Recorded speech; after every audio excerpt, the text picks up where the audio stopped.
नमस्कार। कैसा online classes में आपका स्वागत है।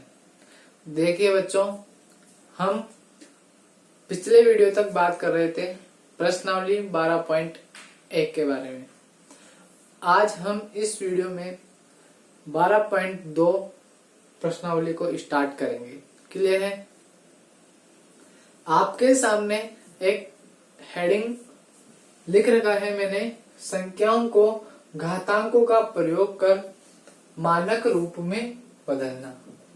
अब ये मानक रूप होता क्या है, किस प्रकार से हम घातांकों के नियम का उपयोग करते हैं, इन सब चीजों के बारे में ही हमें इस प्रश्नावली के अंदर पढ़ना है। क्लियर है? यहां तक समझ में आ चुका होगा आपके। अब हम बात करते हैं कि जो घातांक के नियम होते हैं, घातांक के नियम हमने पढ़ लिए हैं 12.1 में। उन्हीं नियमों को लगाना हमने सीखा और उन्हीं नियमों को लगाकर हम संख्याओं को मानक रूप में बदलेंगे। अब मानक रूप होता क्या है, कब मानक रूप का उपयोग किया जाता है, क्यों किया जाता है और किस प्रकार से किया जाता है, इन सभी चीजों के बारे में हम इस प्रश्नावली के अंदर पढ़ेंगे।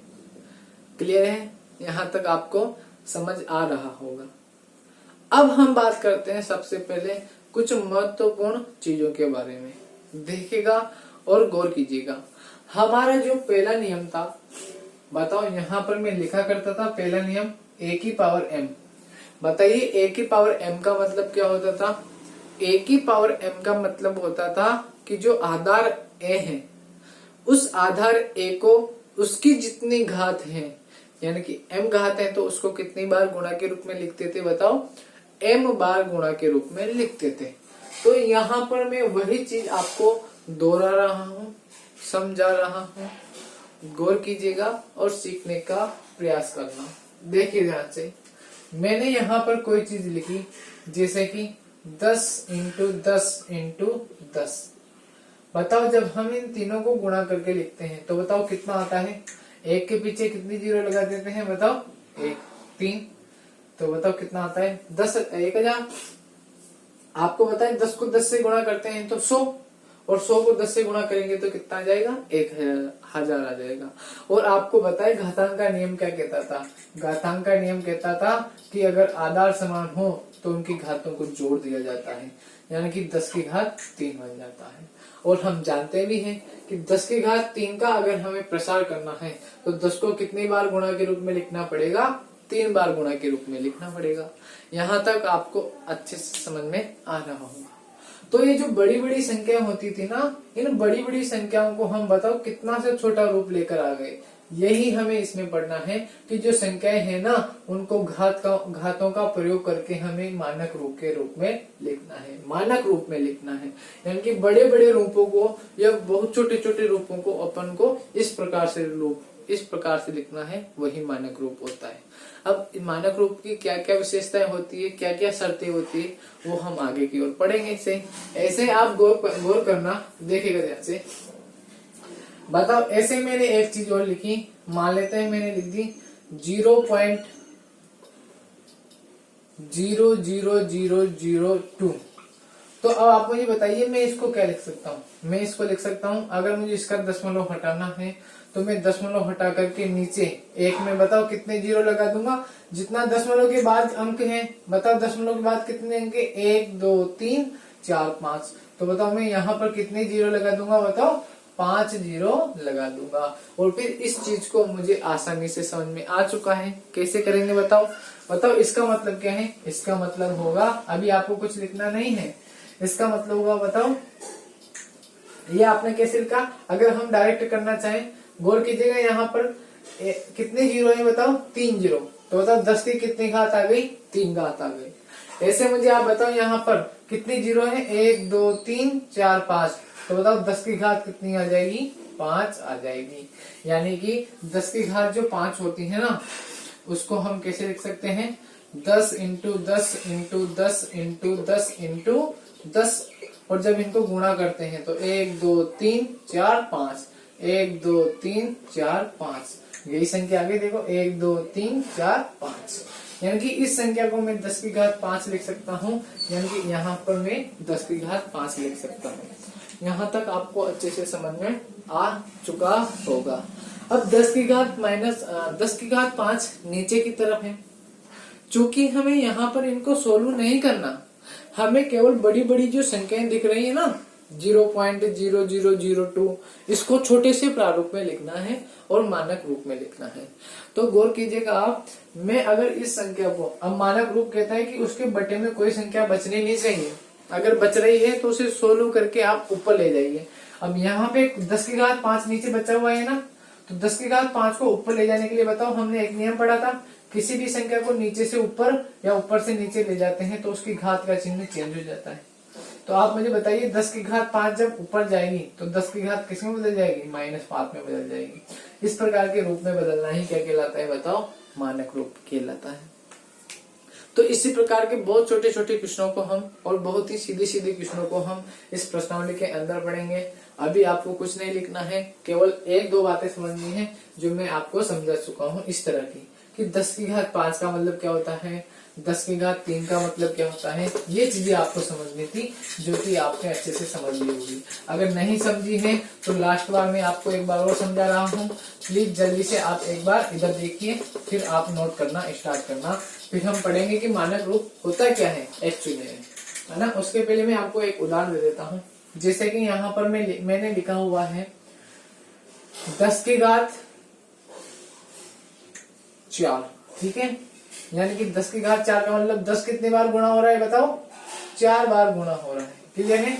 कितने बार बताओ? 4 बार। यानी कि जो 10 की घात 4 है उसको मैं क्या लिख सकता हूँ? 10 को 10 से गुणा किया तो 100, 100 को 10 से किया तो 1000, 1000 को 10 से किया तो 10,000। यानी कि जो 10,000 होता है उसको हम 10 की घात 4 लिखते हैं। तो कैसे समझिए सर? डायरेक्ट इसका मतलब ये हुआ कि यहाँ पर कितने जीरो है? 1 2 3 4। जितनी जीरो होती है उसको पावर के रूप में 10 के रूप में कैसे लिखा जाता है? जितनी जीरो होती है 10 के ऊपर उतनी ही घात लगा दो। अब आपको मान लेते हैं 1000 लिखना है, तो बताओ 1000 को 10 के रूप में लिखने के लिए बताओ 10 के ऊपर कितनी घात लगाएंगे? जितने यहाँ पर जीरो है, बताओ कितने जीरो है? 1 2 3, तो यहाँ पर क्या आ जाएगा? 10 की घात 3। ऐसे मुझे बताइए आपको अगर 1 2 3 4 5 6 इतना सारे मान लिखना है, यानी कि संख्याओं को घातांकों की सहायता से छोटे रूप में बदलना है, तो आप क्या करोगे बताओ? इस 10 के रूप में, 10 की घात के रूप में इस इतनी बड़ी संख्या को कैसे लिखोगे? 1 2 3 4 5 6, तो यहाँ पर कितना जाएगा? 10 की घात 6। तो बहुत सिंपल हो गया ना। देखो ध्यान से, इतनी बड़ी बड़ी संख्याएं छोटी सी संख्याओं में बदलना स्टार्ट हो गया। बताओ इनका उपयोग क्या किया जाता है? आपको पता होगा हमारी पृथ्वी की दूरी सूर्य से बहुत लाखों अरबों किलोमीटर में है। अब बताओ उस संख्या को अगर मान लो हमें कहीं पे निबंध लिखना है तो बार बार में इतना थोड़ी ना लिखेंगे कि इतने लाख वर्ग किलोमीटर है, यहाँ से इसकी दूरी इतने लाख वर्ग किलोमीटर है, ऐसे थोड़ी ना लिखेंगे जीरो लगा लगा के। बताओ इस पूरी चीज को कैसे लिख देंगे? 10 की घात से है। तो बताओ कितना सिंपल हो जाएगा लिखना, टाइम बच जाएगा, पेज बच जाएगा और ज्यादा इफेक्टिव होने लग जाएगा। तो इस प्रकार की जितने भी बड़ी बड़ी संख्या आने लग गई उन संख्याओं को बताओ इस प्रकार से बदलकर लिखा जाने लगा और वैज्ञानिकों ने इसको नाम दे दिया कि आप इस रूप को क्या नाम दे दो बताओ? मानक रूप।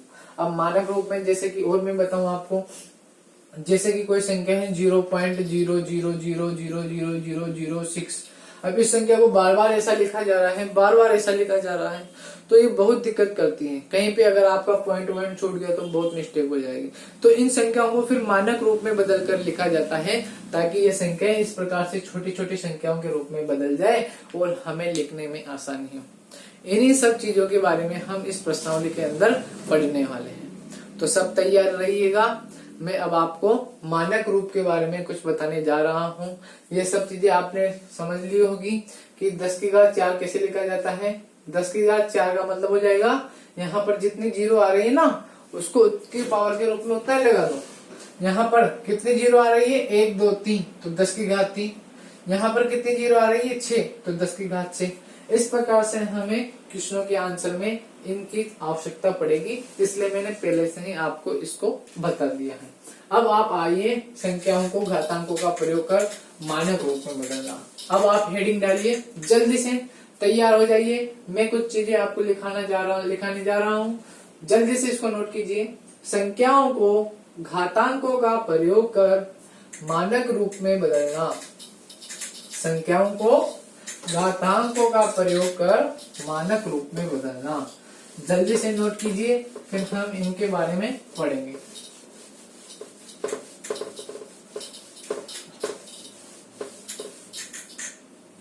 जल्दी से नोट कर लो, फिर हम पढ़ेंगे संख्याओं का, यानी कि संख्याओं को घातांकों का प्रयोग कर मानक रूप में बदलना। जल्दी से नोट करें, संख्याओं को घातांकों का प्रयोग कर मानक रूप में बदलना। चलते हैं, लिखेगा आप, पहला पॉइंट लगाइए और इसमें लिखिए, लिखिए पॉइंट नंबर 1। इसमें आप लिखिए मानक रूप क्या होता है। लिखिए, मैं बोल के आपको लिखवा रहा हूं। लिखिए,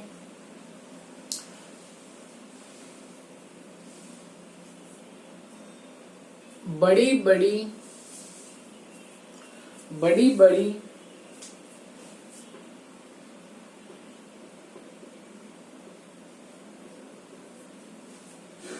संख्याओं, बड़ी संख्याओं या छोटी संख्याओं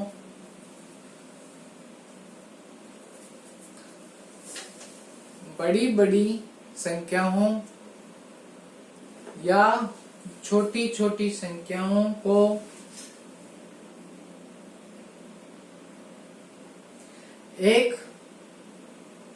एक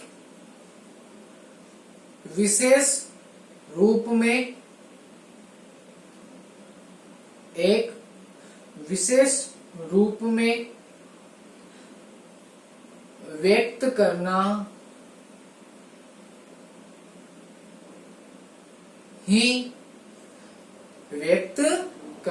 ही मानक रूप में बदलना होता है।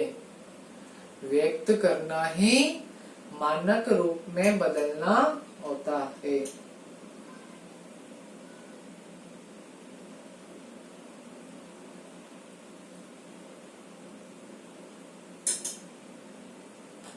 दूसरा पॉइंट लिखिए,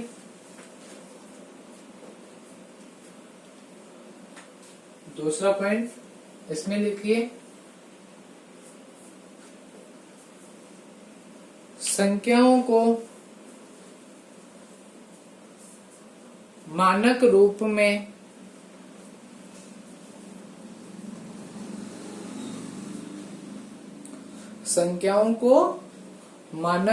में बदलने के लिए हम इस प्रकार से, देखना ध्यान से, 10 की घात इस प्रकार से, बताओ इसी इन्हीं का उपयोग किया था ना अभी अपन ने। 10 की घात 6, 10 की घात 9, 10 की घात 3, 10 की घात -4, इस प्रकार से, है ना। तो बताओ किन की घातों का उपयोग करते हैं, 10 की घातों का। तो आप लिखिए, संख्याओं को मानक रूप में बदलने के लिए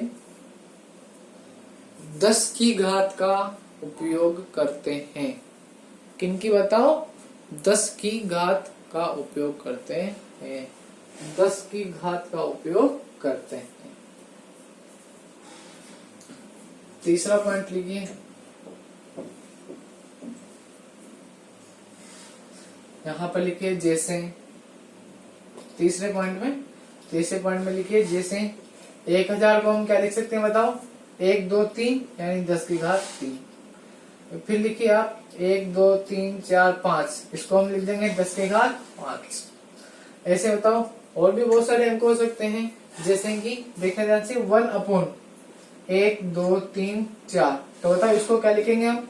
1/10 की घात, बताओ 1 2 3 4 यानी कि 10 की घात 4। और 10 की घात 4 ऊपर जाते ही किस में बदल जाएगी? माइनस में। यानी कि 1/10,000 को हम क्या लिख सकते हैं? 10 की घात -4। यह आप पॉइंट नंबर 3 में लिख लीजिए जल्दी से।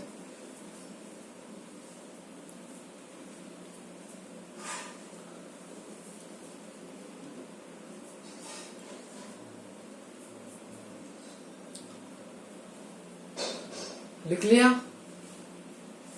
पॉइंट नंबर 4, पॉइंट नंबर 4 इसमें लिखिए संख्याओं को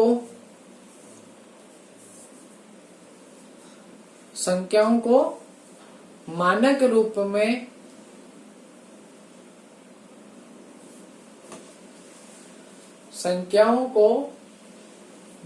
रूप में बदलते समय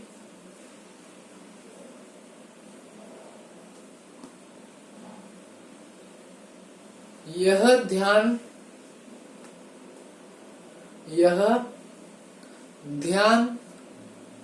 रखा जाता है कि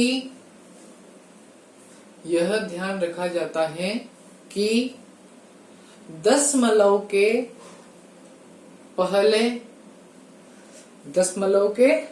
पहले केवल एक अंक आए, केवल कोई एक अंक आए, ऐसे लिखो केवल कोई एक अंक आए। जैसे कि ध्यान से देखना इधर, जैसे कि कोई संख्या ऐसे लिखी हुई है 425.62, तो इसको जब हम मानक रूप में बदलेंगे ना, अभी हम क्वेश्चन में समझेंगे, तो वहां पे इस पॉइंट का जिक्र होगा कि जो ये दशमलव है ना, इस दशमलव के आगे केवल कोई एक अंक होना चाहिए। तो हम कैसे भी जुगाड़ करके, कैसे भी कोई सा भी तरीका करके लगा करके इस पॉइंट को कहां पर लाने की कोशिश करेंगे? यहाँ पर। तो बताओ ये क्या बन जाएगा? 4.2562, यानी कि दशमलव के आगे पहले केवल कोई एक अंक ही होना चाहिए। अगर ज्यादा अंक हैं तो उन्हें आप किस में बदलिए? केवल एक ही अंक में बदलिए। इस प्रकार से हमें करना। क्लियर है ध्यान से? तो आप वहां पर लिख लीजिए जो आपने 4th पॉइंट लिखा ना, उस 4th पॉइंट के नीचे लिखिए जैसे देखिए, जैसे यही उदाहरण लिख लो आप 425.62। इसको जब आप बदलोगे ना मानक रूप में, यहाँ पर लिख लेना, जब आप इसको बदल रहे हो मानक रूप में, तो मानक रूप में बदलने के लिए आपको इस पॉइंट को कहाँ लाना पड़ेगा? बताओ, यहाँ पर लाना पड़ेगा। यानी कि कुछ इसको आपको इस तरह से लिखना पड़ेगा। ठीक है? अब जब हम क्वेश्चन करेंगे तब और आसानी से समझेंगे। यहाँ तक आपने नोट कर लिया होगा। अब नीचे जहां पर आपने ये नोट कर लिया ना पूरे 4 पॉइंट, वहां एक इस प्रकार से लाइन खींच दो और अगला क्वेश्चन लिखिए, क्वेश्चन नंबर 1। इस प्रश्नावली 12.2 का क्वेश्चन नंबर 1 लिखिए। मैं आपको लिखवा रहा हूं।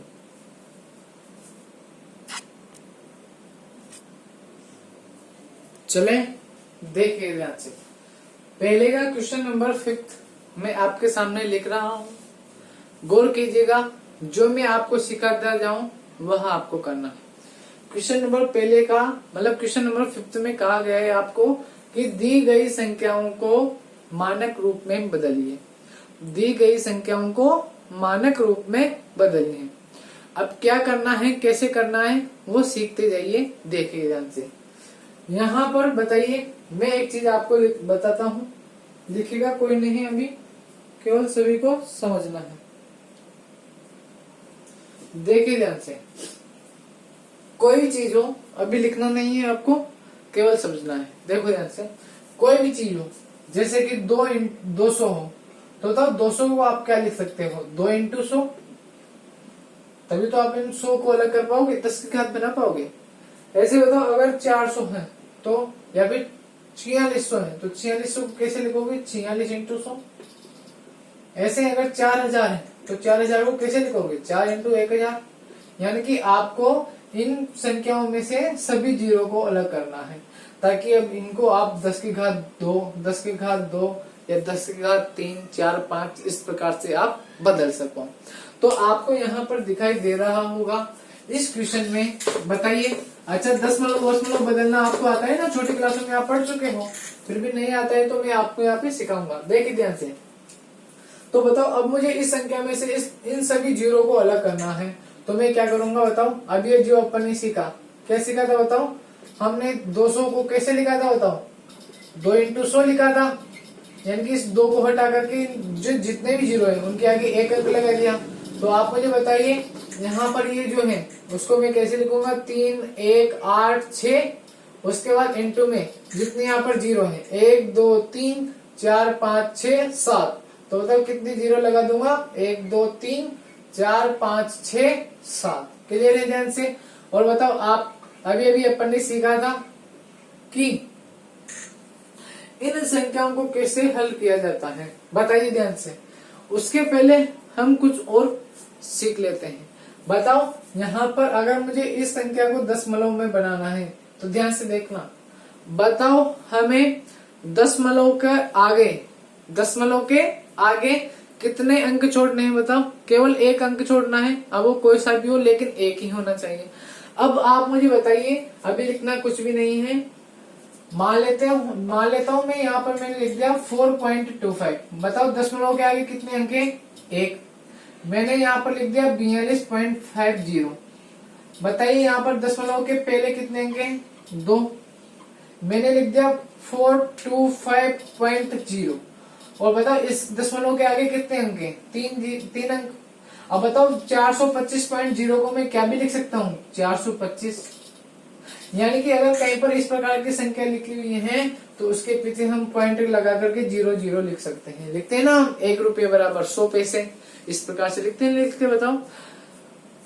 तो मुझे आप बताइए, इस संख्या को भी मैं ऐसे लिख सकता हूँ, 0.00, है ना, कुछ भी हो उससे अपन को मतलब नहीं।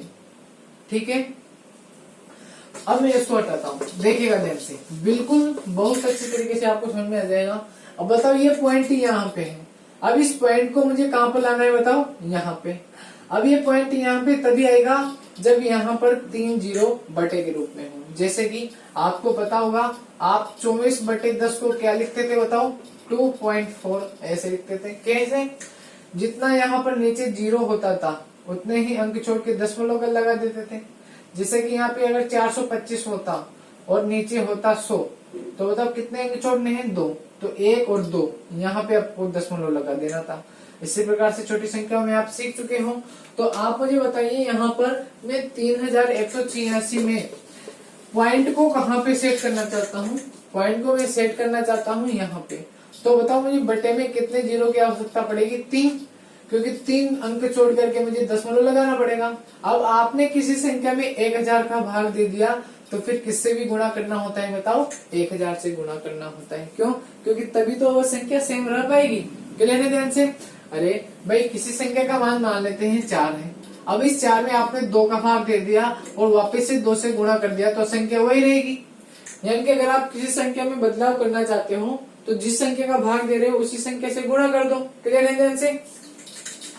अब जो बची हुई संख्या थी उसको लिख दो, कितनी थी यहाँ पर, 1, 2, 3, 4, 5, 6, 7, तो कितने जीरो लगा दो, इसी के पीछे लगा दो, 1, 2, 3, 4, 5, 6, 7। क्लियर है। और इसको आप लिख दोगे 1, 2, 3, कितने अंक छोड़ करके, 1, 2, 3, तो ये बन जाएगा 3.186 इंटू में बताओ कितने हैं, 10 की घात में कितनी लगेगी, जितनी यहाँ पर जीरो है, 1, 2, 3, 4, 5, 6, 7, 8, 9, 10, तो 10 की घात कितना हो जाएगा, -10 हो जाएगा। और यही आपका क्या हो जाएगा बताओ, मानक रूप। बताओ, उन सभी कंडीशनों को हमने यहाँ पर सेटिस्फाइड करा दिया है। कौन कौन सी कंडीशन थी बताओ, कि जो आंसर आएगा वो 10 की घात में आना चाहिए, आ गया 10 की घात में।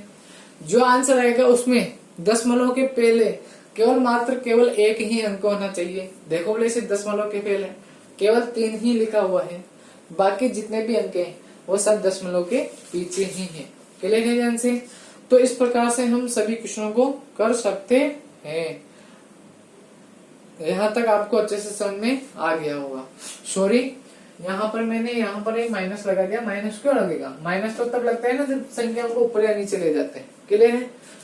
तो बताओ 10 की घात कितनी थी? 1 2 3 4 5 6 7 8 9 10। तो 10 की घात कितनी हो गई? 10 हो गई। क्लियर है? 10 की घात माइनस, तो 10 कब बनता? जब ये 10 की घात बटे के नीचे आ रहा होता। अब बटे के नीचे है क्या? बताओ नहीं है, तो बटे के नीचे है ही नहीं, तो 10 की घात 10 ही रहेगा। जल्दी से इसको नोट कीजिए। अब देखना ध्यान से, एक बार समझ लेते हैं अपन सब, फिर आप नोट करना। यह कोई संख्या थी बहुत बड़ी, इस संख्या को बताओ अपन को इस छोटी सी संख्या के रूप में लाना था, यानी कि 10 की घात में रूप में लाना था इस प्रकार से। तो सबसे पहले हमने इन जीरो को अलग करना स्टार्ट किया। कितने जीरो है बताओ? 1 2 3 4 5 6 7। तो हमने इस 3186 को अलग लिख दिया और 10 की एक के बाद जितने जीरो थे उतने लगा दिए, 1 2 3 4 5 6 7। ठीक है, अब यहाँ पर हमें दशमलव इस प्रकार से सेट करना था कि वह दशमलव यहाँ पर आए। अब चूंकि दशमलव यहाँ पे है, क्लियर है? अब दशमलव को यहाँ लाने के लिए मुझे कितने का भाग लेना पड़ेगा बताओ? 1000 का। क्योंकि बताओ कितने अंक आगे लाना है मुझे? 3 अंक आगे लाना है। तो 3 अंक आगे लाने के लिए मुझे किसका भाग लगाना पड़ेगा? 1000 का, क्योंकि 1000 में ही 3 बिंदियां होती है, यानी कि 3 जीरो होते हैं। अब 3 जीरो है, तो 3 जीरो को यहाँ पर आपने बढ़ाया, 3 जीरो ऊपर की तरफ भी बढ़ा दिया आपने, कहीं पे भी बढ़ा दो। 1 2 3 4 5 6 7, अब 3 जीरो और बढ़ा दिए, 1 2 3। अब ये 10 की घात 10 हो गया, तो 10 की घात 10 लिख दिया आपने। और इसको आप क्या लिखते थे बताओ? अगर ये इतना सा क्वेश्चन होता तो आप कैसे लिखते? 3 1 8 6 बटा 1000। अब इसको आप कैसे लिखते बताओ? 3 जीरो है तो 3 अंक छोड़ के दशमलव लगा दो, 1 2 3, तो 3.186 आ जाता। वही तो हमने लिखा है यहाँ पे, 3.186। बहुत अच्छे से अब आपको समझ में आ रहा होगा। अब जल्दी से इसको नोट कीजिए, फिर हम क्वेश्चन नंबर पहले के पहले पर चलते हैं, जहां पर आपको माइनस वाली घातों का सामना करना है। क्लियर है? जल्दी से आप इसको नोट कीजिए, फिर हम अगले क्वेश्चन पर चलेंगे। समझ में आ चुका होगा पहले वाला क्वेश्चन, यानी कि पहले का जो फिफ्थ है, जो मैंने पहले बताया था, वो आपको समझ में आ चुका होगा। अब हम चलते हैं पहले के पहले क्वेश्चन पर। गौर कीजिएगा, देखना ध्यान से। यह इतनी बड़ी संख्या है, इस संख्या को हमें दशमलव वाली संख्या में मानक रूप में बदलना है। अब मानक रूप में बदलने के लिए हम क्या करते हैं? गौर कीजिएगा, सबसे पहले हम इसे सामान्य रूप में लाते हैं। सामान्य रूप का मतलब होता है बच्चों दशमलव को हटाना। अब दशमलव को हटाना आपने छोटी कक्षाओं में सीख लिया है। क्या करते थे बताओ? दशमलव को हटाने के लिए हम बटे में उतने ही एक के पीछे जीरो लगा देते थे जितना दशमलव के पीछे अंक हैं। गौर कीजिएगा, बताओ इस संख्या को अगर मुझे दशमलव हटाना है तो एक के साइड में कितने जीरो लगाऊंगा? जितने यहाँ पे अंक हैं, 1 2 3 4 5 6 7 8 9 10 11 12 13। तो यहाँ पर कितने अंक जीरो लगा दूंगा बताओ? एक के बाद में 13 जीरो लगा दूंगा। 1 2 3 4 5 6 7 8 9 10 11 12 13। क्लियर है ध्यान से? और ऊपर कितना बचा बताओ? 85 बचा। यहाँ तक तो सबको आसान लग रहा होगा। अब बताओ 85 में पॉइंट कहाँ पे है? यहाँ पर। अब इस पॉइंट को मुझे कहाँ पे लाना है? इस ऐसे स्थान पर लाना है जहां पर केवल पॉइंट के आगे केवल एक ही अंक हो। यहाँ पे तो दो अंक हैं, तो इसको यहाँ पे लाने के लिए मुझे क्या लिखना पड़ेगा? 85/10 लिखना पड़ेगा, क्योंकि 85/10 ही तो क्या होता है? 8.5 होता है। अब ऐसा बनाने के लिए मुझे क्या लिखना पड़ेगा? 85, तो देखना ध्यान से, सेम टू सेम। अब इसके नीचे 10 लाने के लिए मुझे गुणा में किसको भी करना पड़ेगा? 10 को भी करना पड़ेगा। और जो नीचे संख्या लिखी हुई थी वो लिख दो। कितने जीरो थे? 1 2 3 4 5 6 7 8 9 10 11 12 13। तो यहाँ पर आप कितने जीरो लगा दो? 13 जीरो लगा दो। कितने बताइए? 13 जीरो। 1 2 3 4 5 6 7 8 9 10 11 12 2 2 4 2 6 2 8 2 10 2 12 और 1 13। बताइए, इस एक जीरो से एक जीरो कट गया। अच्छा, ये 85/10 क्या बन गया बताओ? 8.5 बन गया। इनटू में बताइए ये 1/, में कितना बन गया? 1 2 3 4 5 6 7 8 9 10 11 12, यानी 10 की घात 12 बन गया।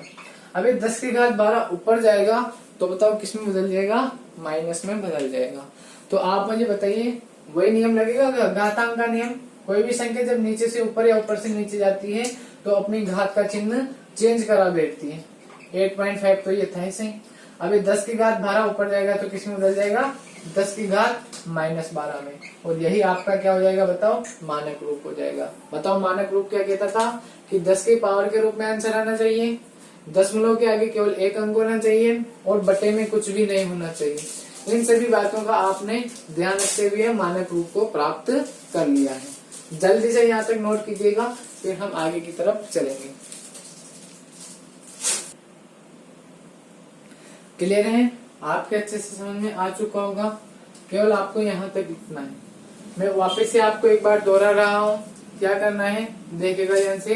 ये इतनी बड़ी संख्या है, इस इतनी बड़ी संख्या को इस छोटी सी संख्या में बदलना है। कैसे बदल सकते हैं बताओ? सबसे पहले इसको सामान्य रूप में बदलो। सामान्य रूप कैसे बदलेगा बताओ? इसमें जितने भी दशमलव हैं, उन दशमलव के पीछे जितने अंक हैं उनको बटे के रूप में, जीरो के रूप में लिखते हैं। छोटी संख्याओं में हमने यही पढ़ा है। जैसे यहाँ पे लिखा 1 2 3 4 5 6 7 8 9 10 11 12 13, तो यहाँ पर कितने जीरो लगा दिए? 13। अब इस 85 को मुझे 85/10 बनाना था, क्योंकि 85/10 ही क्या होता है? 8.5।